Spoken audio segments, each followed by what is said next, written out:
자, 우리 말씀 보도록 하겠습니다. 사사기 20장입니다. 사사기 20장 1절에서 16절 말씀입니다. 사사기 20장 1절에서 16절 말씀입니다. 제가 봉독해 올리겠습니다. 이에 모든 이스라엘 자손이 단에서부터 브에세바까지와 길르앗 땅에서 나와서 그 회중이 일제히 미스바에서 여호와 앞에 모였으니 온 백성의 어른 곧 이스라엘 모든 지파의 어른들은 하나님 백성의 총회에 섰고 칼을 빼는 보병은 40만 명이었으며 이스라엘 자손이 미스바에 올라간 것을 베냐민 자손이 들었더라.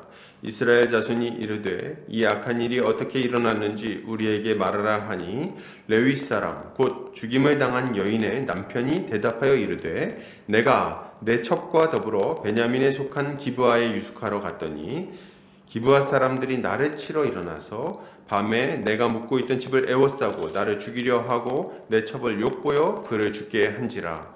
내가 내 첩의 시체를 거두어 쪼개서 이스라엘 기업의 온 땅에 보냈나니 이는 그들이 이스라엘 중에서 음행과 망령된 일을 행하였기 때문이라. 이스라엘 자손들아 너희가 다 여기 있은즉 너희의 의견과 방책을 내지니라 하니라. 모든 백성이 일제히 일어나 이르되 우리가 한 사람도 자기 장막으로 돌아가지 말며 한 사람도 자기 집으로 돌아가지 말고 우리가 이제 기브아 사람에게 이렇게 행하리니 곧 제비를 뽑아서 그들을 치되 우리가 이스라엘 모든 지파 중에서 100명의 10명, 1000명의 100명, 10,000명의 1000명을 뽑아 그 백성을 위하여 양식을 준비하고 그들에게 베냐민의 기브아에 가서 그 무리가 이스라엘 중에서 망령된 일을 행한 대로 징계하게 하리라 하니라. 이와 같이 이스라엘 모든 사람이 하나같이 합심하여 그 성읍을 치려고 모였더라. 이스라엘 지파들이 베냐민 온 지파에 사람들을 보내어 두루 다니며 이르기를 너희 중에서 생긴 이 악행이 어찌 됨이냐. 그런즉 이제 기브아 사람들 곧 그 불량배들을 우리에게 넘겨주어서 우리가 그들을 죽여 이스라엘 중에서 악을 제거하여 버리게 하라 하나 베냐민 자손이 그들의 형제 이스라엘 자손의 말을 듣지 아니하고 도리어 성읍들로부터 기브아에 모이고 나가서 이스라엘 자손과 싸우고자 하니라. 그때에 그 성읍들로부터 나온 베냐민 자손의 수는 칼을 빼는 자가 모두 26,000명이요 그 외에 기브아 주민 중 택한 자가 700명인데 이 모든 백성 중에서 택한 700명은 다 왼손잡이라. 물매로 돌을 던지면 조금도 틀림이 없는 자들이더라. 아멘. 사사기 20장 1절에서 16절까지 악행을 제거하여 안식을 쟁취하라 라는 제목으로 말씀 보도록 하겠습니다. 이 시대는 참으로 어두운 시대라고 말할 수 있습니다. 진리를 잘 모른다는 측면에서도 그러하고 그리고 어둠의 권세 아래서 사람들이 죄악된 삶을 살아간다는 측면에 있어서도 그렇습니다.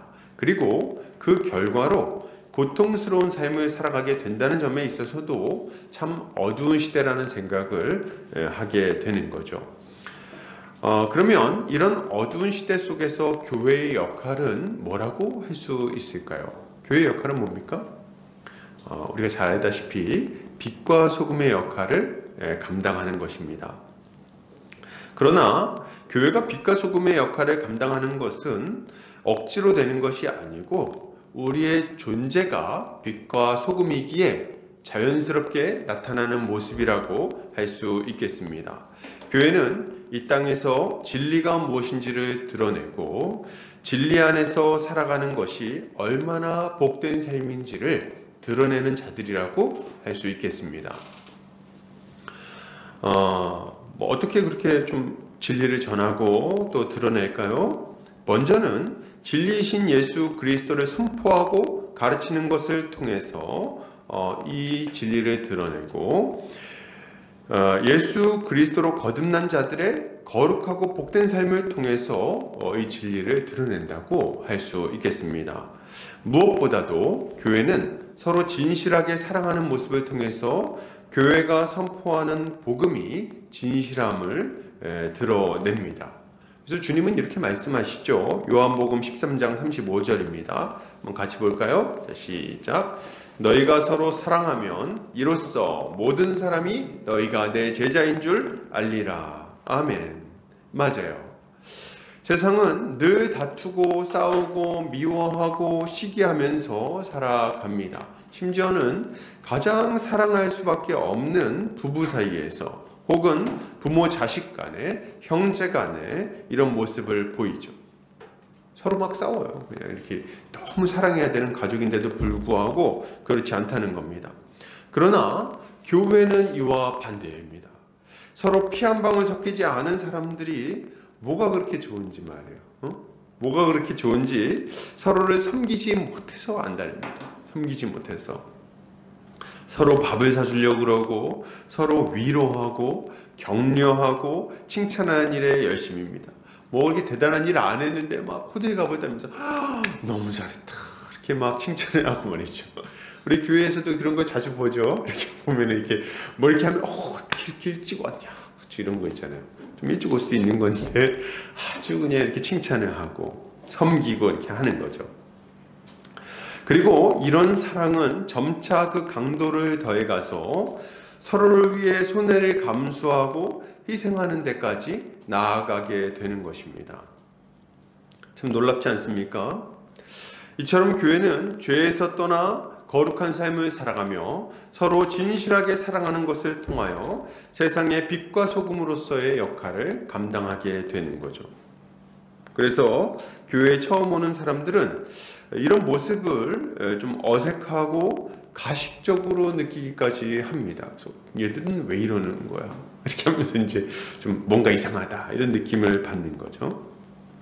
그러나 교회에 이렇게 같이 함께 생활을 하면서 점차 그 진정성을 알고 교회 안에 무언가 초월적인 것이 있다는 것을 알게 되는 것입니다. 이게 이제 교회가 이 땅 가운데서 빛을 비추고 복된 삶을 살아가는 모습이라고 할 수 있는 거예요. 그런데 우리가 이제 실제 교회 생활을 하다 보면 이런 좋은 면만 있지 않다는 것을 또 발견하게 되는 게 사실입니다. 이상적인 모습만 있는 건 아니라는 거예요. 교회 안에서도 분란이 생겨나고 그리고 어려운 일들이 나타나는 겁니다. 왜 그럴까요? 왜 교회 안에 이런 문제들이 생겨나는 걸까요? 교회의 그 초월적인 모습들은 사실 가식이었기 때문에 그런 걸까요? 그런 겁니까? 그것은 아닙니다. 어떤 분들은 교회 안에서 이렇게 좀 뭔가 문제가 딱 생기면은 곧바로 막 이렇게 냉소적으로 반응하시는 분들이 있어요. 그래서 뭐 이렇게 다툼이 있다든지 뭐 험담을 한다든지 뭐 좀 부족한 모습이 나타났어. 그러면은 딱 곧바로 이제 막 얘기를 합니다. 아유, 그러면 그렇지. 내 저럴 줄 알았어. 아유, 교회도 똑같아. 뭐 사람 사는 데야 그렇지 뭐. 이렇게 하면서 냉소적인 태도를 취하고 딱 한 발 물러나시는 분들이 있습니다. 그러나 이것은 매우 어리석은 일이에요. 왜 어리석은 일입니까? 교회 안에 나타났던 그 모든 초월적인 요소들을 어떤 한순간에 그냥 다 가짜라고 치부해버리는 것이기 때문에 그렇습니다. 그럼 우리는 교회 안에 여러 어려운 모습들이 나타나는 것이 교회에서 나타나는 여러 초월적인 모습이 가짜라는 증거가 아니라 교회가 아직 완성되지 않았기 때문이라는 것을 좀 알 필요가 있어요. 우리는 이미 예수 그리스도 안에서 이미 임한 하나님 나라의 백성이 되었습니다. 그러나 이미 예수 그리스도 안에 임한 하나님 나라는 아직 완성된 것은 아니에요. 언제 완성됩니까? 우리 주님이 재림하시는 날에 완성되는 거예요. 그래서 이미 임했지만 아직 완성되지 않은 이 긴장 상태 가운데 우리가 살아가고 있다는 것을 알면 우리가 이 땅에서 살아갈 때 이러저러한 문제가 생기는 것들을 좀 이해할 수 있는 거죠. 우리는 이미 하나님의 백성이 되었지만 여전히 죄악된 세상 속에서 세상 풍조와 마귀의 시험과 육신의 정욕을 거스르는 삶을 살아가야 됩니다. 그러다 보니까 이러저러한 문제가 생길 수도 있는 거예요.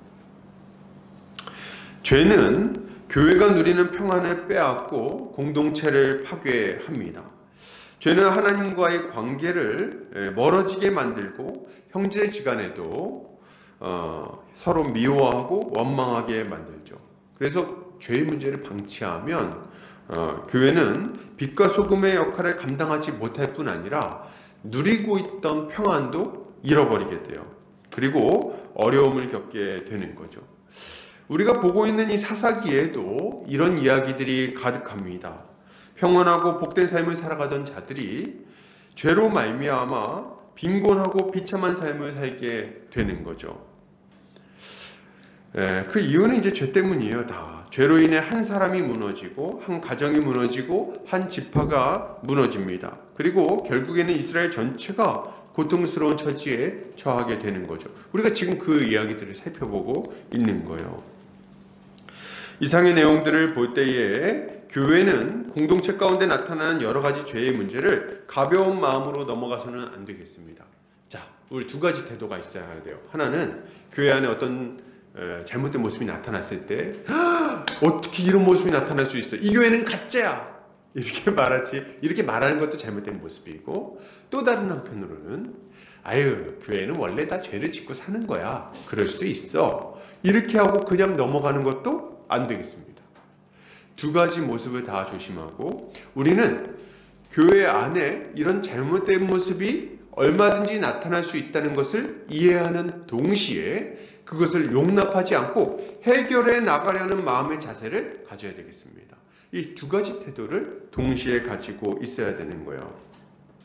그래서 죄에 대해서 민감하게 반응할 뿐 아니라 세심하면서도 확실하게 해결해 나가야 되겠어요. 자, 그러면 교회는 이 죄의 문제를 어떻게 다뤄야 될까요? 오늘 본문을 통해서 죄가 공동체 가운데 들어왔을 때 우리가 어떻게 그 문제를 해결해 나가야 할 것인지, 이것을 함께 살펴보도록 하겠습니다. 괜찮겠죠? 좋아요. 자, 안 괜찮아도 할 겁니다. 어떡하겠어요.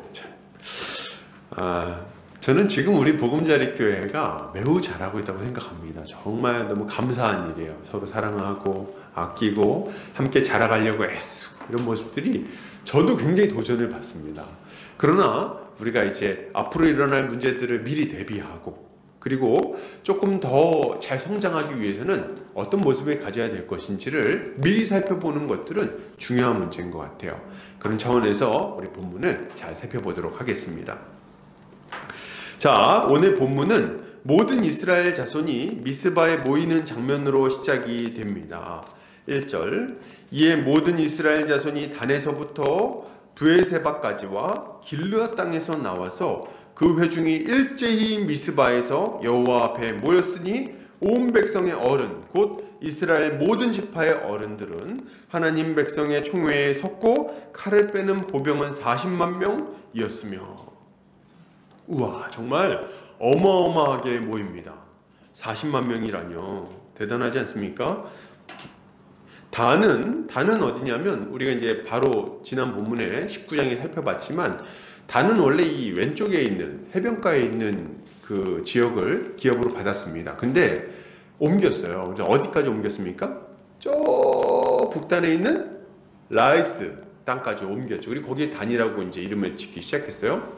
브에세바는 어디냐니까 사해가 이렇게 있고 요 아래로는 이제 광야입니다. 그래서 남방 지역. 그래서 사해가 거의 요 마지막 마지노선인데 그 옆에 쪽에 있어요.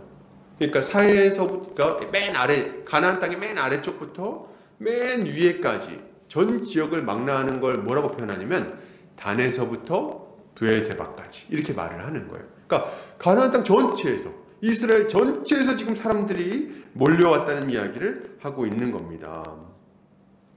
그렇죠? 누가 모였나요? 온 백성의 어른들, 그러니까 중요한 사람들이 다 모인 거예요. 몇 명이 모였습니까? 보병이 40만 명, 장정만 40만 명이 모인 거죠. 어지간해서는 이렇게 모이질 않습니다. 근데 레위인의 행동이 이스라엘 전체에 좀 굉장한 충격을 좀 줬던 것 같습니다. 아마 이때 당시에 가장 큰 이슈였던 것 같아요. 사실 누가 이런 일을 경험을 했습니까? 사람 몸을 잘라가지고 편지로 보내는 일이 어떻게 있을 수가 있어요. 그러니까 사람들이 이제 이렇게 막 모여온 거죠.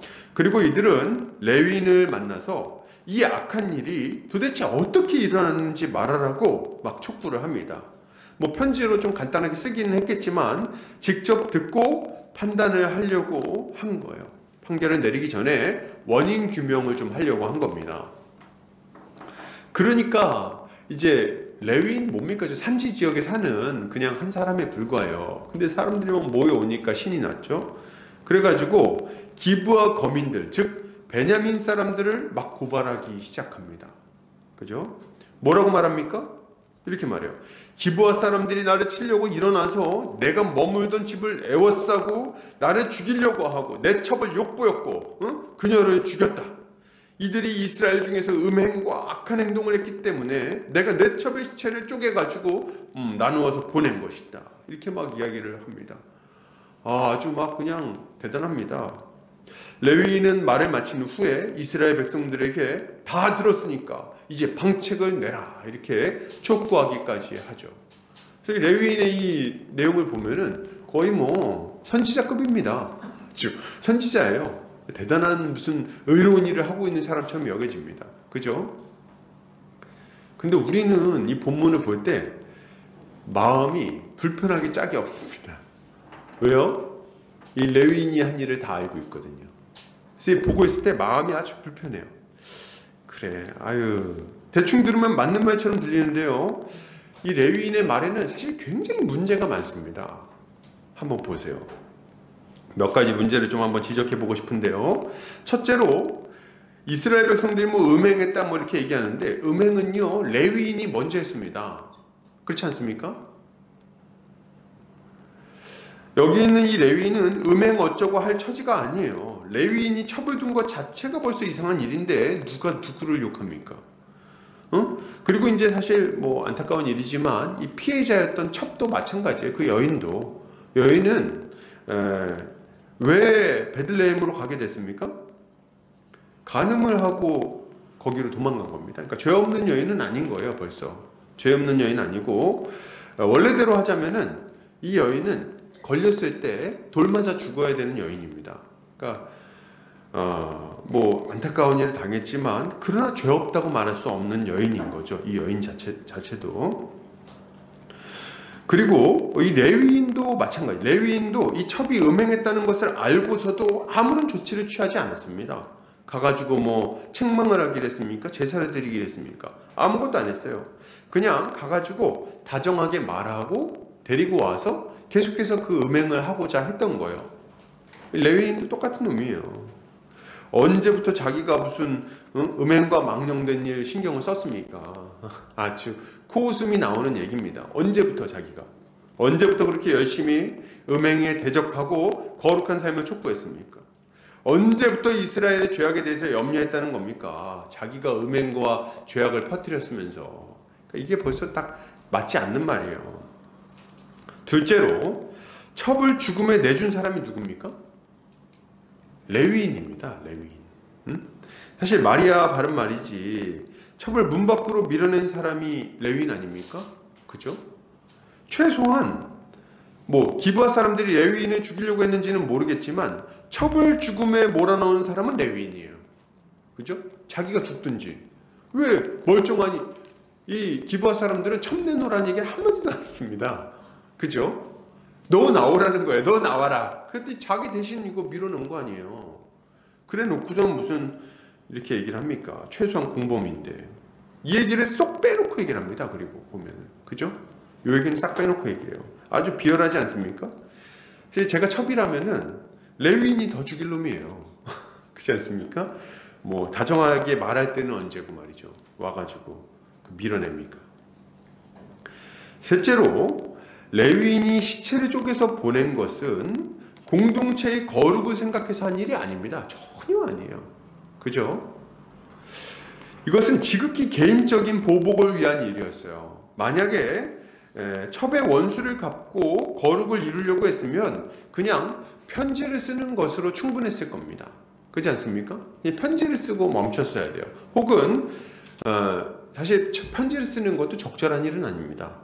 원래대로 하자면 어떻게 해야 됩니까? 성막으로 나가서 성막에서 이걸 고소했어야 됐어요. 성읍 지파의 그 장로들에게 먼저 고소하고, 그리고 거기서 해결이 안 되면 성막으로 나아가서 고소하고, 이렇게 해가지고 문제를 절차에 따라서 다뤘어야 됐습니다. 어디 전 지파에다 갑자기 편지를 보냅니까? 왜 앞에 있는 절차들은 다 무시하는 거죠? 이거 다 문제가 있는 거예요. 이것은, 그리고 무슨 자기 아내의 시차를 쪼개가지고 뭐 보냅니까? 이거는 그냥 본인의 분노를 극단적으로 표현한 것에 불과한 거예요. 전혀 정당하지 않습니다. 전혀 정당하지 않아요. 실제로 피해를 받는지는 모르겠지만 이런 식으로 문제를 처리하는 것은 말이 안 되는 겁니다. 그렇지 않습니까? 근데 어쨌든 간에 이 레위인의 이야기를 들은 이스라엘 사람들은 매우 분노하면서 베냐민을 치자! 베냐민을 치자! 이렇게 하면서 막 일어나요. 그러고 이제 치러 출동을 하는 거죠. 하나님의 공의를 이루겠다는 생각으로 아주 가득한 겁니다. 자, 그런데 우리 사랑하는 형제 자매님들, 여기서 지금 이스라엘 사람들은 이 레위인의 말을 듣고 기브와 거민을 치러 바로 나가면 됩니까? 안 됩니까? 안 됩니다. 지금 이 이스라엘 백성들은 잘못하고 있는 거예요. 아주 크게 잘못하고 있는 겁니다. 아주 뭔가 심각한 잘못을 범하고 있는 거죠. 왜 그렇습니까? 한 지파를 치는 문제인데 전쟁을 벌이는 문제 아닙니까? 전쟁이 벌어지면 한두 명이 죽습니까? 아니죠. 최소한 수백 명, 수천 명이 죽어나가게 되어 있어요. 그런데 이렇게 큰 문제를 해결하는데 전혀 신중하지가 못해요. 너무 성급하게 지금 이 문제를 처리하려고 하고 있다는 거예요. 여러분 한번 생각해 보세요. 만약 이 이스라엘 사람들이 정말 음행과 망령된 일을 멈추기를 원했다면 일단 이 레위인부터 잡아서 족치는 게 맞습니다. 그렇지 않습니까? 레위인부터 가만두면 안 돼요. 왜냐하면 먼저 일단 딱 모였으면은 레위인을 만났을 때 이 여인의 시체를 쪼개가지고 보낸 일에 대해서 먼저 책임을 물어야 됩니다. 너 어떻게 이런 망령된 일을 행할 수가 있어? 네가 억울하면 억울했지. 언제 이스라엘 율법 가운데 이렇게 사람의 시체를 쪼개서 이렇게 하는 법이 어딨어? 이렇게 하고 먼저 이것부터 책임을 물어야 됩니다. 이런 절차가 없어요. 율법에 어디 이렇게 하라는 얘기가 나옵니까? 이거는 일단 아주 엄중하게 책임을 물어야 되는 일입니다. 이것부터가. 얼마나 악한 풍습이에요. 이걸 본 사람들이 뭐라고 억울하면 어떻게 하겠습니까? 그럼 이후부터 자기 좀 억울한 일이 있으면 또 이런 일을 할 거 아니에요. 이거는 아무리 심각한 문제가 있다고 해도 안 되는 일이고, 어떻게 또 자기 아내를 그렇게 합니까? 말도 안 되는 거죠. 성막도 있고 제사장도 있고 지파별로 책임자들이 다 있는데 이런 식으로 해결하는 건 말이 안 되는 거예요. 그는 먼저 이 절차를 어기고 이 망령된 일을 행한 것에 대해서 먼저 책임을 져야 되는 것입니다. 그리고 나서 그 다음에는 뭘 추궁해야 됩니까? 네가 어떻게 레위인인데 첩을 들였냐? 이거부터 추궁해야죠. 그렇지 않습니까? 뭐 내 첩이 죽었어. 네가 지금 첩이 있다는 얘기야? 이 얘기부터 해야 될 거 아닙니까? 어떻게 레위인이 그런 일을 했냐? 이걸 물어야죠. 그리고 어쩌다가 기브아까지 가게 됐는지 과정을 물어봐야 될 거 아닙니까? 너는 저기 에브라임 산지에 거주하고 있다며. 근데 어쩌다가 네 아내하고 거기까지 가게 된 거야? 이거 물어봐야죠. 이게 당연한 심리 과정 아닙니까? 언제, 어디서, 어떻게, 왜 물어봐야 되잖아요. 그럼 물어보면 대답을 하겠죠? 사실은 우리 아내가 간음을 저질러가지고 베들레헴 도망갔는데 내가 잡으러 갔어. 잡으러 갔다 오는 길에 이렇게 된 거예요. 과정을 얘기해야 될 거 아니에요. 차라리 추궁해야 될 거 아닙니까? 근데 그걸 전혀 물어보지 않아요. 그리고 저는 이게 정말 이해가 안 되는데, 기브아 사람들이 레위인을 쳐서 죽이려고 했다고 얘기를 하잖아요. 근데 왜 레위인은 멀쩡한지? 그쵸? 레위인은 먼저 레위인을 죽이려고 했는데 레위인은 막 둘러쌌다면서요. 근데 레위인은 멀쩡하고 왜 네 첩만 죽었어? 이거 물어봐야 되는 거 아닙니까? 아주 상식적인 질문이잖아요. 그렇게 너 첩이 죽는데 너는 어떻게 멀쩡할 수가 있어? 하나도 안 다친 것 같은데? 왜 이거 하나도 안 물어봅니까? 아니, 한번 생각을 해보세요. 증인이 있는지를, 그리고 증인이 있는지 물어봐야 돼요. 율법에 보면 한 사람의 살인죄에 대해서도 두세 증인이 없이는 그것에 대해서 처벌을 할 수가 없습니다. 살인죄 자체가 굉장히 엄중한 것이기 때문에. 근데 한 지파에 어마어마하게 많은 사람들이 연루되어 있고 그들을 지금 치리해야 되는 상황에 있는 거예요. 죽여야 되는 상황인 거예요, 이 사안 자체가. 그런데 증인이 있는지를 왜 안 물어봅니까? 적어도 그 안에 있었던 그 노인을 불러내야 될 거 아닙니까? 여기에 하나도 관심이 없어요. 물어보질 않아요. 이렇게 진행된 재판이 어디 있습니까? 물론 본문에서는 이 베냐민 사람들이 잘못한 게 맞습니다. 그런데 이 과정 자체가 너무 불이한 거예요. 과정이 전혀 합리적이지도 않고 공의롭지도 않아요. 이 사람들이 뭐 이스라엘 중에 음행을 없애고 망령된 일을 없애고 하나님의 공의를 이루고 이렇게 뭐 얘기할지는 모르지만 실제로 이들이 공의에 관심이 있는지 모르겠다는 거예요. 절차상의 공의가 얼마나 중요합니까? 이들은 이런 절차와 과정을 다 무시하고 곧바로 베냐민을 치러 일어나는데 이것은 하나님의 공의를 위배하는 일이라고 할 수 있는 거예요, 도리어. 여러분, 지금도 이걸 보면서 우리가 좀 교훈을 얻어야 돼요. 어떤 교훈을 얻어야 됩니까? 교회 안에 여러 가지 문제가 생겨날 수 있어요, 여러분. 이거 문제가 생겨나는 겁니다. 어느 교회나 있어요. 이런 문제 없는 교회는 없습니다. 교회 안에서 누군가 죄를 지을 수도 있고 서로 다투는 일이 발생할 수도 있습니다. 문제가 계속 발생한다는 거죠. 그런데 그렇기 때문에 중요한 것은 여러분, 문제가 일어났다는 것 자체가 중요한 게 아니에요. 그럼 뭐가 중요합니까? 그 문제를 어떻게 다루고 해결해 나가는가가 중요한 문제인 거예요. 그 절차가 중요하다는 거죠. 절차와 해결하는 방식. 자, 그러면 어떻게 그걸 해결해 나가야 될까요? 어떻게 문제를 처리해 나가야 됩니까? 이거 좀 우리가 생각해 볼 텐데요. 가장 먼저 우리가 가져야 될 모습은 절차를 따라 문제를 해결하는 겁니다. 여러분, 절차는 굉장히 중요한 거예요.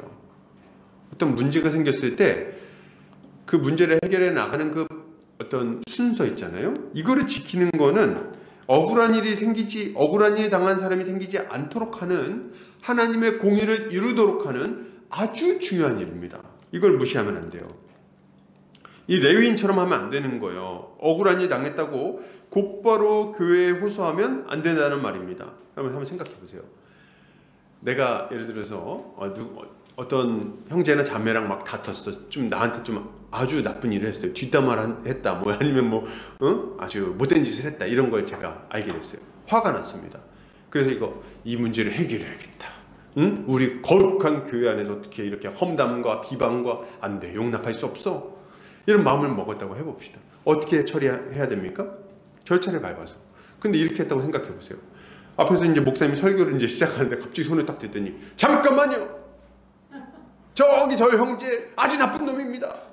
제가 저 사람이 한 일을 한번 제가 얘기해 보겠습니다. 이러쿵 저러쿵 저런 짓을 했답니다. 글쎄 가만둘 수 있습니까? 여러분 혼내주세요.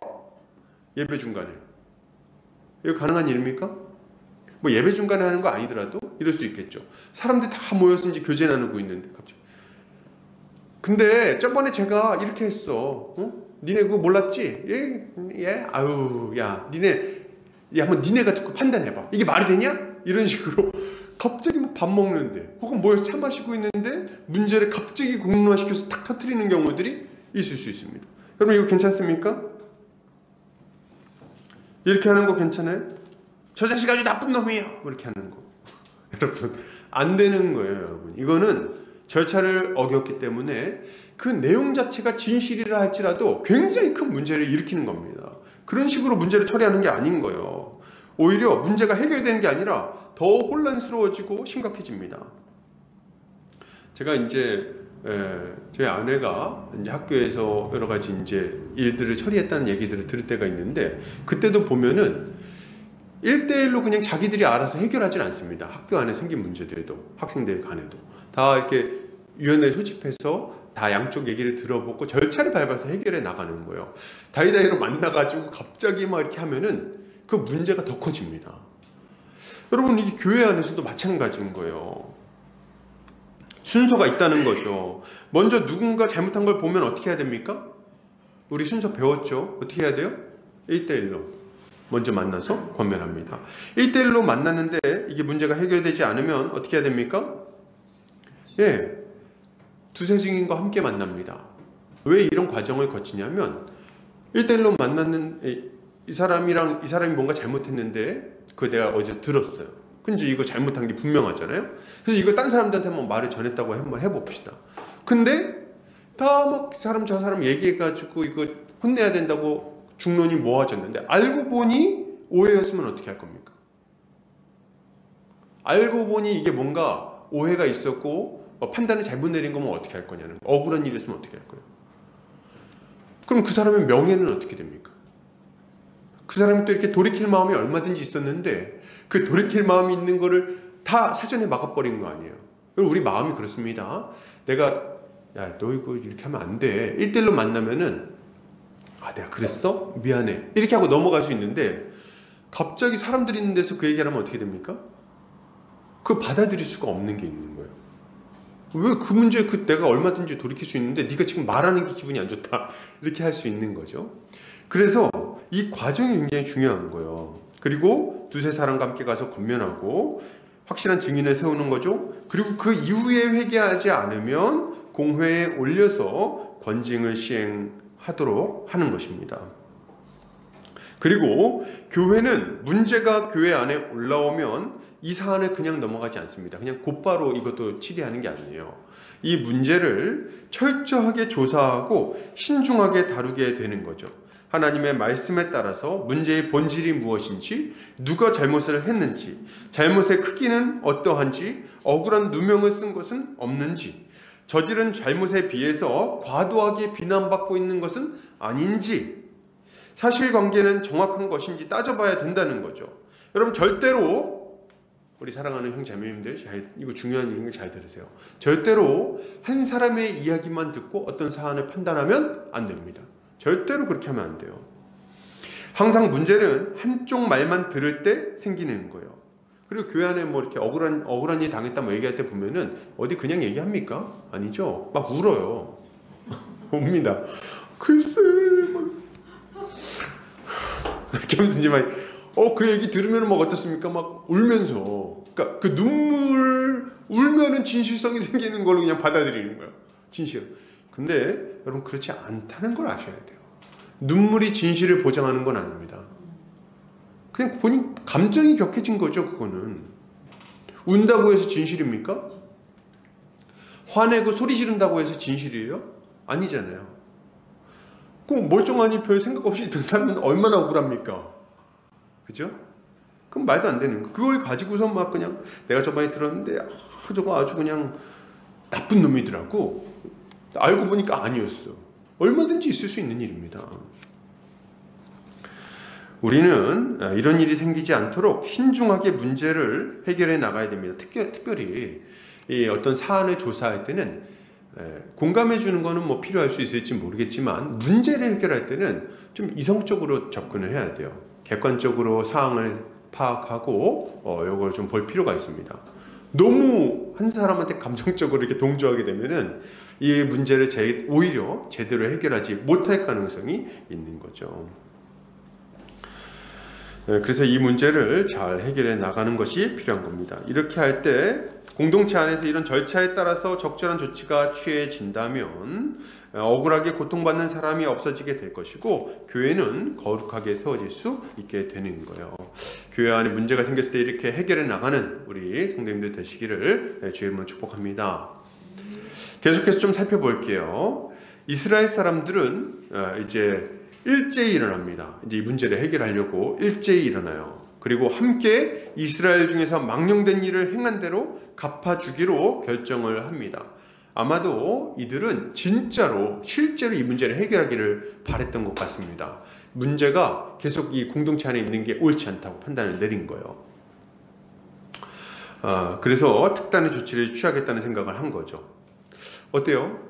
참 괜찮은 조치 아닙니까? 그렇죠? 괜찮은 조치죠. 우리가 이 사사기 본문을 볼 때 어려운 게 하나 있어요. 뭐가 어렵냐?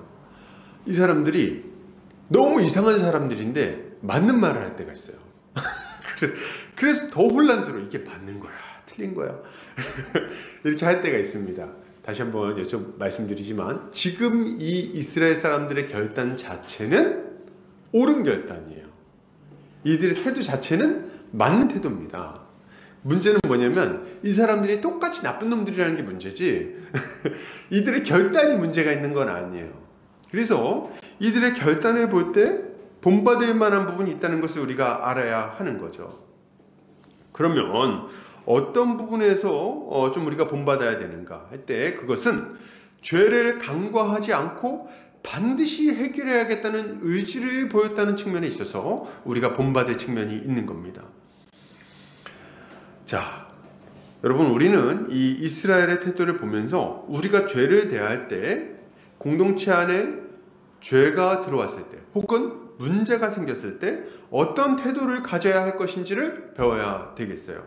일단 오늘 이스라엘 사람들은 공동체 내에 들어온 죄의 문제에 대해서 몇 가지 중요한 자세를 보여주는데 하나씩 좀 보겠습니다. 첫째로 이들은 일제히 일어나서 한마음으로 합심해서 이 문제를 해결하려고 합니다. 공동체 안에 들어온 죄의 문제를 방임하는 사람이 없었다는 거예요. 한 걸음 뒤로 물러나 있는 사람이 없었다는 거죠. 다 같이 이 문제를 해결해야겠다고 생각했어요. 8절 모든 백성이 일제히 일어나 이르되 우리가 한 사람도 자기 장막으로 돌아가지 말며 한 사람도 자기 집으로 들어가지 말고 11절 이와 같이 이스라엘 모든 사람이 하나같이 합심하여 그 성읍을 치려고 모였더라. 어떻게 했다고요? 모든 백성이 일제히 일어나. 무슨 말입니까? 이스라엘 사람들은 지금 이 문제를 해결하기 위해서 빠지는 사람이 없이 모두가 한 마음으로 뛰어들었다는 거예요. 한 마음으로. 이게 참 굉장히 좀 중요한 태도인 거죠. 둘째로 이들이 가졌던 모습. 이들은 이 문제가 완전히 해결될 때까지 중간에 멈출 생각이 없었습니다. 뭘 보면 알 수 있습니까? 우리가 한 사람도 자기 장막으로 돌아가지 말며 한 사람도 자기 집으로 들어가지 말고. 무슨 말입니까? 이 문제 해결하기 전에는 집에 안 간다는 거예요. 가끔 이제 직장에서 야근할 때 그렇죠. 자, 오늘 이거 일 끝내기 잔업 끝내기 전에 못 간다. 이렇게 해서 이제 밤새 일할 때 그런 거예요. 그래서 이 죄 문제를 중간에 포기하지 않겠다는 어떤 그런 결단을 보여주고 있는 거죠. 그리고 또 지금 이 일을 행하자고 막 말하죠. 이것은 문제를 뒤로 미루지 않고 당장 해결하기 시작할 것이며 반드시 끝까지 마무리하겠다. 이런 모습을 보여주고 있는 거예요. 셋째로 이들은 이 문제를 해결하기 위해서 세심하게 계획하고 철저하게 준비합니다. 세심하게 계획을 해요. 보통 이 정도 숫자 차이가 나고 그러면은 뭐 생각할 거 없이 그냥 밀어붙일 법도 한데 야 한번 쳐 박살내 이렇게 할 것도 같은데 그렇게 안 해요. 어떻게 합니까? 10절 우리가 이스라엘 모든 지파 중에서 100명에 10명 1000명에 100명 10,000명에 1000명을 뽑아서 그 백성을 위하여 양식을 준비하고 그들에게 베냐민의 기브아에 가서 그 무리가 이스라엘 중에서 망령된 일을 행한 대로 징계하게 하리라 하니라. 그죠? 이들은 누가 전쟁에 나갈 것인지 보급은 어떻게 할 것인지 계획한 이후에 그들을 어떻게 심판할 것인지까지도 계획하고 있는 거예요. 아주 철저하게 계획하고 그에 따라서 움직여지고 있는 거죠. 여러분, 우리는 교회 안에 이런 종류의 문제가 생겼을 때, 거룩의 문제가 생겼을 때 어떻게 해결해야 되는가를 이걸 보고 배울 수가 있어요. 그냥 넘어가면 안 되는 거죠. 문제가 해결되지 않으면 안식을 누릴 수 없다는 것을 알고 최선을 다해서 그 문제를 해결해 나가야 하는 거예요. 그런 의미에서 우리는 이스라엘 백성들의 모습과 똑같은 태도를 좀 가질 필요가 있습니다. 첫째로 온 교회는 함께 한마음으로 합심해서 거룩한 공동체를 만들기 위해 애써야 하겠습니다. 공동체를 거룩하게 세우기 위한 노력이 몇몇 사람들만의 의견이나 태도가 되어서는 안 되겠어요, 여러분. 그러면 안 됩니다. 이것을 위해서 서로 권면하고 때로는 책망하고 도와야 됩니다. 목사만 열심히 낼 게 아니라는 거예요, 여러분. 교회 안에 어떤 문제가 생겼어요. 누가 막 죄 짓는 걸 봤어. 근데 속으로 생각합니다. 아이, 저 목사님이 알아야 될 텐데. 아니요, 본인이 알았잖아요. 본인이 알았잖아요. 그럼 빨리 1대1로 만나서 해결해야죠. 아, 목사님한테 얘기할까? 목사님이 이걸 알까? 아유, 어떻게든 뭐 목사님이 알아서 하겠지. 아니요, 본인이 해야 되는 거예요. 본인이. 왜요? 모든 성도는 교회를 거룩하게 세워나가야 할 의무가 각자에게 다 있기 때문에 그렇습니다. 그리고 개인으로서 해결할 수 없을 때 절차를 밟아서 공동체로 올리는 거죠. 우리는 우리 개개인, 성도 개개인이 교회의 1차 방벽이 되어야 된다는 것을 기억해야 되겠어요. 교회 안에 죄가 들어오지 못하게, 죄가 자리 잡지 못하게 막는 1차 방벽은 우리 개개인입니다. 모두가 다 그 일을 해야 되는 거예요. 그래서 서로 권면하고 서로 때로는 책망하기도 하고 서로 도와주어야 하는 거죠. 이 문제에 대해서 방관자적 태도를 취하거나 무관심해서는 안 되는 겁니다. 그리고 혼자만 다른 견해나 태도를 취해도 안 되겠어요. 모든 성도들이 같은 말씀으로 무장하고 같은 가치관으로 판단하고 말해야 하는 거죠. 자, 이것도 얘기하니 갑자기 또 생각이 나는 게 있네요. 어떤 분들은요, 이렇게 어떤 죄가 딱 들어왔을 때 혼자 다른 얘기하는 분들이 있어요. 가끔 혼자 천사 역할을 맡으려는 분들이 있어요. 무슨 말입니까? 분명히 죄를 지어가지고 잘못했잖아요. 그럼 딱 얘기를 합니다. 너 이거 잘못된 거야. 이렇게 너무 뻔히 잘못한 거니까 잘못한 거야. 이거 돌이켜. 그렇게 하면 안 돼. 그래서 그걸 이제 그 지적받은 사람은 절대로 혼자 그거 가만히 가지고 있지 않습니다. 옆에 가서 얘기를 해요. 친한 사람한테 가서 뭐라고 얘기합니까? 친한 언니, 오빠, 형, 누나 만나, 혹은 뭐 이렇게 아는 뭐 동기 만나서 뭐라고 합니까? 야, 내가 이렇게 좀 이런 거 했는데 좀 뭐 항상 축소하죠. 이렇게 좀 그렇게 했다고. 그래서 그렇게 얘기하는 거야. 너무한 거 아니니? 이렇게 얘기를 합니다. 그럴 때 반응이 어떻게 해야 됩니까? 야, 그거 네가 잘못했네. 회개해라. 이렇게 얘기를 해줘야 되는데 그렇게 안 하는 거예요. 어떻게 해요? 그 오빠는 늘 그러더라. 이렇게 얘기하는 거예요. 맨날 그래. 그 사람이 원래 그래. 원래 사람이 팍팍해. 이렇게. 그러면 아주 그냥 힘을 얻어가지고. 제가 직접 경험했던 일이에요. 어떤 제가 이렇게 뭔가 좀 잘못하는 걸 보고 이렇게 얘기를 해줬더니 가가지고 이제 그걸 막 얘기를 한 거예요. 그랬더니 이제 한 두세 사람이 모여가지고 그 오빠 원래 그래. 얘기를 막 했던 거죠. 그때 제가 이거 어떻게 알게 됐냐. 그때 한 자매, 리더였던 한 자매가 딱 가서 얘기를 한 거예요. 야, 네가 잘못했어. 오빠가 똑바로 얘기했는데 너 왜 그러는 거야? 딱 니들도 그렇게 얘기하면 안 돼. 한마디 해준 거예요. 그랬더니 이렇게 막 이게 그게 아니라 이렇게 하면서 딱 수그러들었던 그런 일이 있었어요. 나중에 와가지고 막 얘기를 해주더라고요. 제가 진짜 너무 고마웠어요. 그때. 여러분, 교회 안에서 분명히 죄의 이 잘못된 모습이 드러났는데 딴소리 하면 안 됩니다. 그래서 와가지고 꼭 그렇게 해야 되나? 좀 그럴 수도 있지. 교회가 사랑이 없어. 아니 왜 본인만 너그러운 사람이 되려고 합니까? 왜 다른 사람들을 사랑 없는 사람으로 그냥 그렇게 만드는 겁니까? 응? 사랑이 없다고요? 아니죠. 사랑이 없어서 그런 게 아니라 사랑하기 때문에 그렇게 하는 겁니다. 뭐 일방적으로 막 정죄하고 넌 나쁜 놈이야, 넌 죽일 놈이야 이렇게 하는 게 아니잖아요. 죄를 지었을 때 이렇게 하면 안 되고 돌이켜야 돼. 이렇게 얘기해 주는 거 아닙니까? 근데 뭘 사랑이 없습니까? 그러면 한번 생각해 보세요. 형제가 죄를 짓고 있는데 그걸 그냥 내버려 두라는 말입니까? 뻔히 잘못하고 있는데 그래도 됩니까?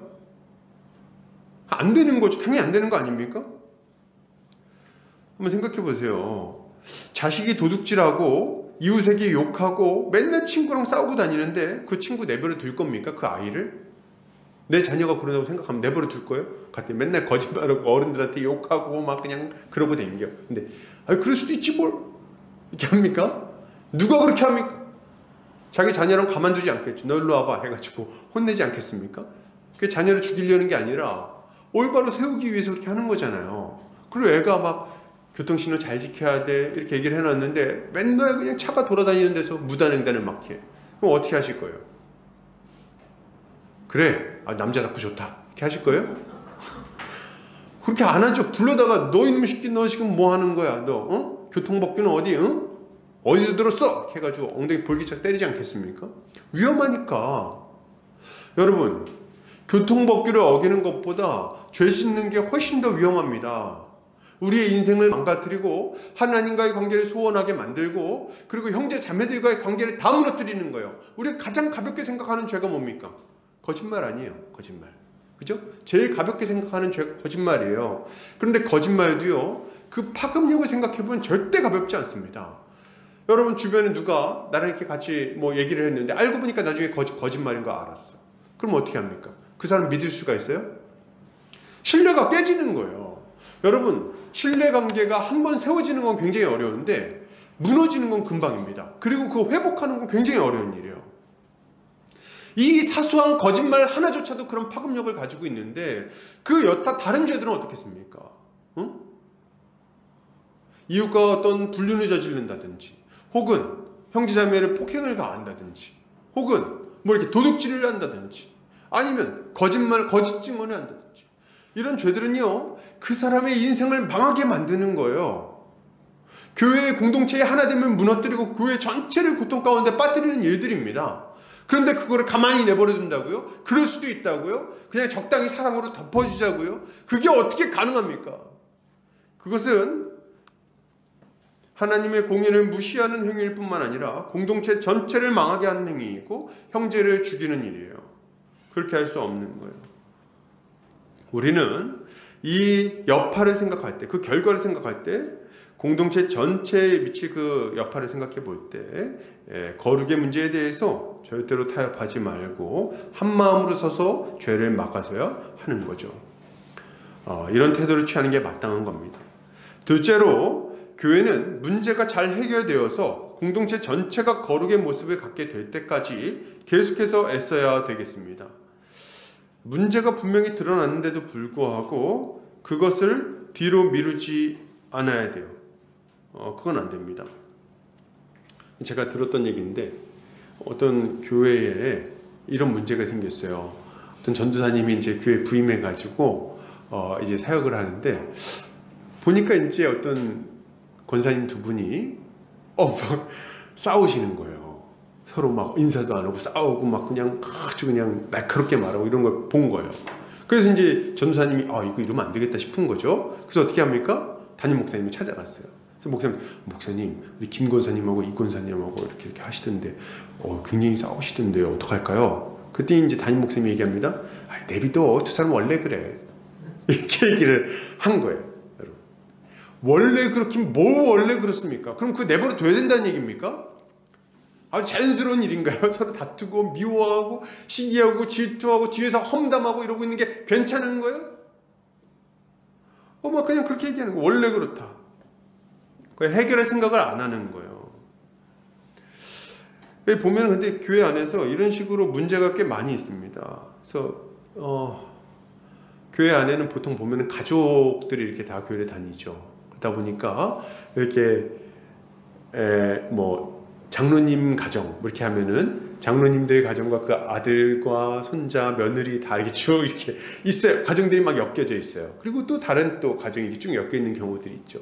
근데 둘이 장로님 두 분이 싸우고 뭐 이렇게 하면은 양쪽이 다 원수가 되어 있는 경우들이 있어요. 우리는 없죠. 뭐 장로님도 안 계신데. 근데 이제 그러면은 막 아주 난립니다. 서로 막 그냥 험담하고 비방하고 아주 원수예요, 원수. 안 좋은 일 생기면은 그거 안타까워하고 그런 게 아니라 아이고 그러게 심보를 곱게 썼어야지 뭐 이렇게 하는 거예요. 아주 기가 막힌 일들이 막 벌어집니다. 여러분, 이런 문제가 막 교회 안에 있는데 괜찮다고 말하는 거예요. 괜찮아, 원래 그래. 안 괜찮습니다. 안 괜찮아요. 뭐가 괜찮습니까? 예수 그리스도께서 피로 씻어 정결케 한 공동체가 이렇게 살아가는 게 괜찮은 겁니까? 성령의 하나 되게 하신 공동체가 서로 미워하고 시기하고 질투하는 것이 옳은 일입니까? 그것을 내비둬도 됩니까? 안 되는 거죠. 우리는 교회 내 이런 죄의 문제들이 해결이 될 때까지, 이 문제가 사라질 때까지 계속해서 힘써야 하는 거죠. 이것이 우리가 가져야 되는 모습인 거예요. 셋째로, 교회는 문제가 생겼을 때 그 문제를 잘 해결해 나갈 수 있도록 신중하고 철저하게 좀 준비를 해야 되겠습니다. 일단 가장 먼저 해야 될 것은 문제가 일어나기 전에 준비하는 거예요. 먼저 미리 문제 터지기 전에. 문제가 터진 이후에 뭔가를 해결하려고 하면 참 이게 쉽지 않아요. 서로 상처가 이미 생기고 막 그러기 때문에. 그렇기 때문에 문제를 예상하고 그 문제가 생기지 않도록 말씀을 통해 교훈받고 미리미리 조심해야 하겠습니다. 어떤 다툼의 문제나 가정의 문제, 거짓의 문제, 음행의 문제가 생길 수 있다는 것을 알고 미리 조심하고 배워야 되는 거죠. 그 이제 조심하는 거예요. 말할 때도 그렇고 행동할 때도 그렇고 어떤 오해나 문제가 생길 수 있다는 것을 미리 좀 생각하고 주의해야 되는 거죠. 근데 이렇게 살다 보면은 이렇게 주의를 해도 문제가 생겨요. 조심해도 문제가 터집니다. 그러면 이제 어떻게 해결해야 되는가? 절차에 따라서 지혜로운 일꾼들을 통해 신중하게 문제를 해결해 나가야 되겠어요. 성급하게 한 사람 이야기만 듣고 결론을 내리거나 충분한 증거 없이 판단을 내리지 않아야 됩니다. 증인을 만나보고 증거를 살펴보고 당사자들 간에 충분히 들어보고 이야기를, 만약 서로 잘못한 게 있다면 서로 잘못했다면 조정할 수 있는 부분은 없는지 살펴보고 해야 되는 거죠. 이렇게, 그리고 이제 만약에 문제가 이게 진실이라면 어떤 수위로 징계를 해야 될 것인지 이런 것까지도 정하고 이걸 문제를 다루기 시작해야 되는 거예요. 이렇게 할 때 우리 주님은 교회를 거룩하게 세워나갈 수 있도록 은혜를 베풀어 주시고 지혜와 능력을 주시는 거예요. 이렇게 교회를 한 마음으로 함께 거룩하게 세워나가는 성도님들 되시기를 주의 이름으로 축복합니다. 아멘이 적은 이 시대에 저라도 좀 한번 크게 해보겠습니다. 아멘! 아주 아멘입니까? 네, 감사합니다. 자, 그러면 마지막으로 좀 살펴볼게요. 이스라엘 사람들은 베냐민 온 지파에 사람을 보내서 기브아의 불량배들을 내놓으라고 외치기 시작합니다. 12절, 이스라엘 지파들이 베냐민 온 지파의 사람들을 보내어 두루 다니며 이르기를 너희 중에서 생긴 이 악행이 어찌 됨이냐? 그런즉 이제 기브아 사람들 곧 그 불량배들을 우리에게 넘겨주어서 우리가 그들을 죽여 이스라엘 중에서 악을 제거하여 버리게 하라 하나 베냐민 자손이 그들의 형제 이스라엘 자손의 말을 듣지 아니하고, 이렇게 나오고 있어요. 이스라엘 사람들은 이 문제를 최소한의 희생으로 해결하려고 했습니다. 그죠? 그래서 불량배들만 넘겨주면 이제 그 선에서 끝내겠다 이렇게 얘기를 하고 있는 거죠. 그래서 제가 보면은 베냐민 지파도 이 정도 중재안을 받았으면 사실 받아줘야 됩니다. 그렇죠? 그래서 이제 여기서 해결을 해야 되는 거예요. 죄 지은 불량배들을 내어주고 끝내야 되는 거죠. 근데 어떻게 됩니까? 불량배들 내어주나요? 안 내줍니다. 안 내줘요. 그리고 오히려 한 마음으로 뭉쳐서 싸우기로 결단을 하는 거예요. 그리고 군사를 모아서 이제 전쟁할 준비를 합니다. 제가 이거 보면서 좀 의아했어요. 아니, 왜 이렇게까지 하지? 그 나쁜 놈들인데? 그렇지 않습니까? 너무 뻔하게 나쁜 놈들도 왜 이렇게 할까 생각을 해봤는데, 두 가지 정도가 딱 떠오르더라고요. 첫 번째는 얘네들이, 그 불량배들이 유력한 자들의 자식들이다. 이런 생각을 첫 번째는 좀 했어요. 왜 그러냐면 이제 대놓고 나와가지고 막 이렇게 사람 강간하겠다 뭐 이렇게 할 정도로 당당하게 하는 거 보면은 이렇게 힘없는 사람들이면 이렇게 못하겠다 이런 생각을 첫 번째 했는데, 근데 이거는 사실은 본문에서 그렇게 얘기를 안 하고 있기 때문에 알 수가 없어요. 근데 한 가지 분명하게 알 수 있는 건 있습니다. 그게 뭘까요? 이놈들이 다 똑같은 놈들인 거예요. 그래서 몇 명만 그런 게 아닌 거예요. 이 안에서 불량배들 데리고 나와 이렇게 했을 때 다 나가야 되는 거예요. 그런 상황이라서 지금 얘네들이 이걸 받아들이지 못했겠구나, 이 정도의 판단을 우리가 좀 내릴 수 있을 것 같습니다. 그리고 또 한편으로는 이거를 인정을 못하는 거예요. 왜 우리한테만 그런 거야? 이런 태도가 있습니다. 그죠? 왜 이런 태도를 가질까요? 보니까 베냐민만 문제가 아니거든요. 지금 이스라엘, 나중에 보면 이제 다음 시간에 또 다루고 하겠지만 이스라엘 12지파가 다 이 지경입니다. 사실은 다 똑같아요. 이놈들이 정도의 차이는 좀 있을지 모르겠지만 다 똑같은 놈들이에요. 그래서 얘네 베냐민이 보니까 야, 이 자식도 웃기네? 야, 니들도 똑같이 다 잘못 저지르면서 왜 우리한테만 난리야? 지금 한번 해보자는 거야 뭐야? 이렇게 지금 딱 나오는 거죠. 그래서 이걸 지금 받아들이지를 못하는 겁니다. 근데 저는 좀 그랬어요.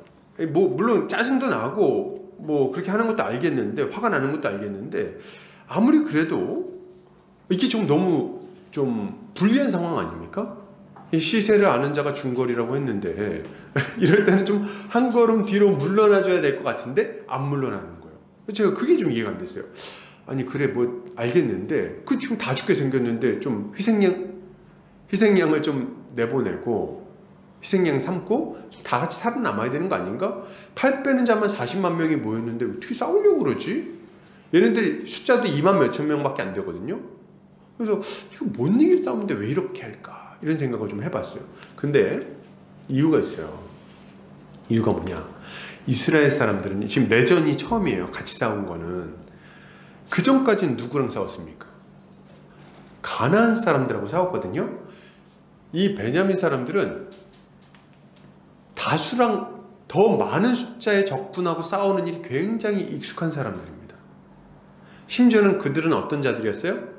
덩치도 훨씬 좋고 무기도 훨씬 좋고 숫자도 훨씬 많고 성까지 가지고 있는 상태였어요. 근데 싸웠을 때마다 어떻게 됐습니까? 승승장구. 진 적이 없는 거예요. 다 이겼어요. 그러니까 얘네들이 겁이 없는 거예요. 이때까지 해서 져본 일이 없어. 그러니까 이번에도 마찬가지 덤벼? 한번 해보자. 이런 태도를 그래서 지금 보이고 있는 거죠. 이제까지 이긴 게 하나님의 뜻 가운데서 하나님의 은혜로 이긴 건데 지금 자기들이 잘나서 이긴 줄 알고 교만해진 겁니다. 교만해져가지고 지금 이 싸움을 싸우겠다고 막 마음을 품고 있는 거죠. 겁이 없어요. 겁이. 자, 이걸 보니까 지금 교회 안에서 어떤 모습이 나타나는지를 좀 우리가 생각해 볼 수 있고 참 이들을 어떻게 좀 해야 되는가 이런 것들에 고민하게 되는 거죠. 여러분, 이게 베냐민 사람들만의 모습이 아니에요. 안타깝게도 지금도 마찬가지입니다. 여러분, 악한 자들은 분명히 잘못이 드러난 상황에서도 잘 회개하지 않아요. 잘 회개하지 않아요. 도리어 화를 내고 세력을 만들어서 조직적으로 반항하기까지 합니다. 이런 일들이 너무 많아요. 그래서 막 노골적으로 말합니다.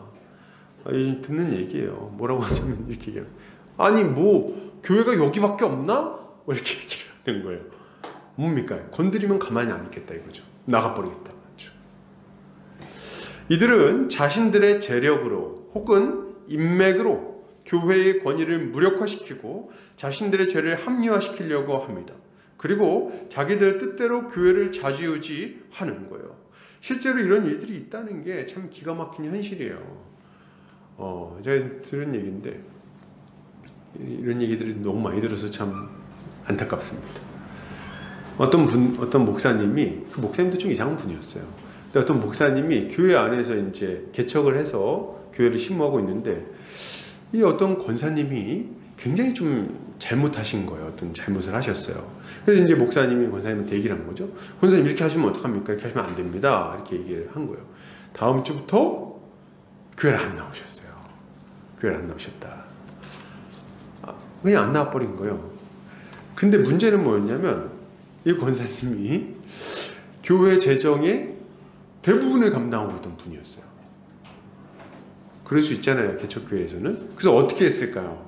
결론이 너무 비참한데 이 목사님이 성도들을 다 데리고 그 권사님 집 앞에 가서 이렇게 서서 권사님 우리를 용서해 주세요. 거기 서 있었다는 거예요. 한겨울에 몇 시간을. 제가 이 얘기를 듣고 이게 말이 되는가. 정말 기가 막힌 노릇입니다. 아주. 그런 일들이 막 있었다는 거예요. 이들은 성경에 명백하게 정죄하고 있는 잘못들을 저지르면서도 회개하지를 않아요. 말씀을 가지고 얘기를 해도. 그리고 그것을 지적하는 사람을 도리어 미워합니다. 황당한 것은 그냥 평범하게 설교를 했는데 그냥 목사님 별 생각 없이 그냥 평범하게 설교를 한 거예요. 근데 갑자기 막 화가 나서 목양실로 가서 따지는 경우가 있다는 겁니다. 물당 목사님 지금 저한테 지금 뭐 하는 겁니까? 뭐 이렇게 얘기를 했다는 거죠. 아니 제가 뭘 이렇게 했더니 왜 표적 설교합니까? 이렇게 얘기를 한 거예요. 아니 뭘 표적 설교를 해? 그래서 거짓말하지 마라, 간음하지 마라, 도둑질하지 마라, 도둑질하지 마십시오. 직장에서 성실하게 일하십시오. 아내에게 성실하고 간음하지 마십시오. 룸사롱 다니지 마세요. 뭐 이런 얘기를 한 거예요. 그때 목양실 가지고 왜 나한테 지금 그럼 그 짓을 하고 다녔다는 거예요 지금? 지금 뭐 어쩌자는 건지 모르겠어요. 그럼 그런 얘기도 못 합니까? 술 취하지 마십시오. 뭐 이런 거. 그럼 이렇게 막 이렇게 했더니 가가지고 왜 나한테만 뭐라 그러냐? 그러면 목사가 뭔 얘기해야 됩니까? 뒤에 한 얘기가 죄 좀 그만 죄 얘기 좀 그만하고 좋은 얘기도 좀 해주세요. 좋은 말 해달라는 거예요. 뭐 건강하게 사는 7가지 방법 뭐 이런 거 있잖아요. 마음을 평안하게 하는 방법, 할 수 있다 하시는 하나님이시니 다 할 수 있습니다. 뭐 이런 거, 이런 얘기를 해주지 왜 자꾸 죄 얘기하냐는 거죠. 참 또 그렇죠. 이건 뭐 목사만 겪는 문제겠습니까? 어떤 형제가 잘못한 걸 보고 책망하고 돌이키기를 권면했더니 뭐 성질 내면서 다투기도 합니다. 보통 이럴 때 반응이 막 이래요. 야, 너 뭐가 그렇게 잘났어? 너 저번에 내가 한 거 다 봤어? 뭐 이렇게, 이런 반응 얼마나 많이 있습니까? 그러니까 이런 일 당할 거 아니까 얘기를 못 하는 거예요. 왜냐면 다 사람이 나 온전하다 이렇게 했으면 어디 있습니까? 그러니까 얘기를 못 했는데, 아유 나나 잘해야지 이렇게 하고 말을 못 해. 그러다 보니까 교회 안에 그냥 다 죄를 지어도 암묵적으로 그냥 인정해주고 넘어가는 분위기가 형성이 돼버리는 거예요. 아주 기가 막힌 노릇이에요. 근데 여러분 잘 들으셔요. 만약에 주님 말씀에 비추어서 누군가 나한테 이야기해서 내 잘못이 분명히 드러났을 때는 그 잘못을 지적하는 사람이 어떤 사람이든지 간에, 그가 어떤 말투로 말했든지 간에 받아들이시기 바랍니다. 이럴 때 말투를 가지고 트집 잡지 마세요. 야, 내가 잘못한 건 맞는데 너 말투가 왜 그러냐? 이렇게 그러지 좀 마세요. 말투가 뭐 어떻게 했다는 거예요? 그럼 뭐 부드럽게 말하면 받아들이실 거예요? 그렇게 하면 안 됩니다.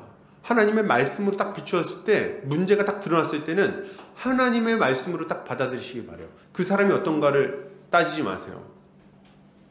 그 사람이 문제가 있다면 하나님께서 그 사람에게 책망하실 겁니다. 그러니까 하나님께서 나에게 하시는 말씀으로 그냥 딱 받아들이시기 바랍니다. 다윗의 모습을 좀 본받으셔야 돼요. 다윗이 밧세바와 간음을 저질렀을 때 나단 선지자가 딱 얘기합니다. 뭐라고 합니까? 당신이 그 사람이요, 딱 얘기를 합니다. 그때 다윗이 나단한테 들이받지 않았어요. 야 나단, 너 저번에 너 내가 봤는데 너도 그거 그렇지 않잖아. 너 어디여서 지금 이러는 거야. 이렇게 안 했습니다. 곧바로 고개를 딱 숙입니다. 그가 가지고 있는 힘과 권세에도 불구하고 곧바로 고개를 숙였어요. 왜요? 이것을 지적하는 이가 사람이 아니요 하나님이라는 것을 알았기 때문에 그런 겁니다. 우리는 하나님의 말씀으로 이렇게 책망받을 때 그것을 대적하지 않아야 돼요. 말씀을 대적하려고 하면 안 됩니다. 교회를 대적하려고 하면 안 되는 거예요. 성령의 사람들을 대적하려고 하면 안 되는 것입니다. 명백한 죄에 대해서 회개하지 않고 완악한 마음을 갖는다면 결국에는 그 죄로 인해 완전히 망해버릴 수밖에 없는 거죠. 도리어 이렇게 딱 얘기해주면 고마운 마음을 좀 가져야 되겠어요. 그게 죽이려고 그러는 게 아니지 않습니까? 1대1로 만나서 얘기해주는 게 얼마나 고마운 일이에요. 그죠? 퍼뜨리지 않고 딱 받아들여야 되는 거죠. 여러분, 교회도 마찬가지입니다.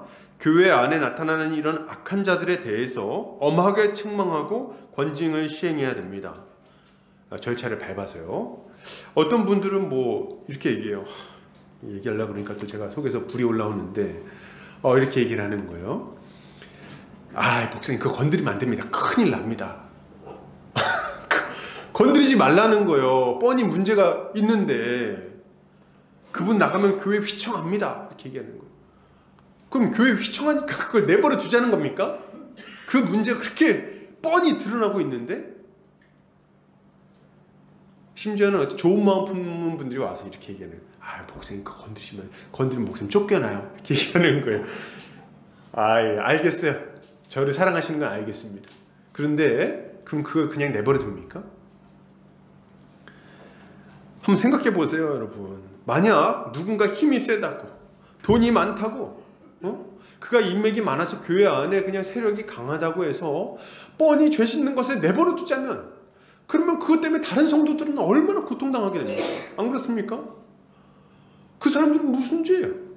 그거 해결하라고 직분자를 세운 거 아닙니까? 꼭 목사만이 아니라 장로, 집사, 직분을 그래서 세운 거 아닙니까? 그래서 세례 교인들이 다 있는 거 아닙니까? 근데 그걸 내버려 두라고요? 하지 말아야죠. 그러면 그걸 직분을 맡지 말았어야지. 그거 하라고 지금 거기 세워놨는데 그거 안 하고 그냥 물러나겠다고요? 다 같이 모아서 죽이려고 하는 겁니까 지금? 안 되는 거죠. 교회 안에서 악한 자들이 마음대로 죄를 짓도록 내버려 둔다면 그 책임은 직분자들과 하나님의 일꾼으로 택함 받은 자들에게 있을 것입니다. 가만히 내버려두면 안 되는 거예요. 절대로. 권징을 시행한다는 것은 공동체 안에 죄가 퍼져나가는 것을 용납하지 않겠다는 강한 의지의 표명입니다. 1벌100개라 그러죠. 그래서 한번 확실하게 이 모습이 딱 드러나면은, 기준이 딱 마련되면은 그 다음부터는 교회 안에서 그런 일을 함부로 못합니다. 절대로 못해요. 그리고 교회는 그렇게 망하지 않습니다. 그런 식으로 망하지 않아요. 하나님이 살아계시다는 것을 믿으시기 바랍니다. 우리 하나님 살아계세요. 오히려 그걸 내버려두면 망하는 거예요. 그리고 이렇게 할 때 교회는 거룩한 모습으로 유지되고 세워지게 되는 겁니다. 교회는 결코 권징을 포기해서는 안 됩니다. 강력한 반대에 부딪힐 때라도 멈추지 않고 주의 뜻을 시행해야 되는 거죠. 사도 바울이 말합니다. 고린도전서 5장 6절에서 7절입니다. 너희가 자랑하는 것이 옳지 아니하도다. 적은 누룩이 온 덩이에 퍼지는 것을 알지 못하느냐. 너희는 누룩 없는 자인데 새 덩어리가 되기 위하여 묵은 누룩을 내버리라. 우리의 유월절 양 곧 그리스도께서 희생되셨느니라. 아멘. 교회는 우리의 죄를 짊어지시고 십자가에 죽으신 예수 그리스도를 통해 거듭난 자들입니다. 그 보혈로 인해 세워진 교회가 거룩한 공동체가 되는 것을 포기한다면 그것은 주의 십자가를 헛되이 만드는 일일 거예요. 우리는 비록 힘들지라도 최선을 다해서 교회를 거룩하게 세워나가야 할 것입니다. 아멘. 사랑하는 형제 자매님들, 저는 이렇게 생각합니다. 우리가 지금 잘하고 있어요. 이 모습을 포기하지 맙시다. 형제 자매들을 사랑으로 섬기고 권면하고 함께 거룩을 추구하는 이 일을 계속해서 열심히 합시다. 잘하고 있어요. 지금 이 모습을 어떤 문제가 생길 걸 걱정하면서 포기하지 맙시다. 그리고 계속해서 이렇게 거룩하게 살아간다면 우리 주께서 우리 공동체 전체를 더욱더 힘있고 견고하게 복된 모습으로 세상의 빛과 소금의 역할을 감당하는 모습으로 멋지게 세워주실 거예요. 이런 역할을 감당하는 성도님들 되시기를 주의 이름으로 축복합니다. 같이 기도하겠습니다.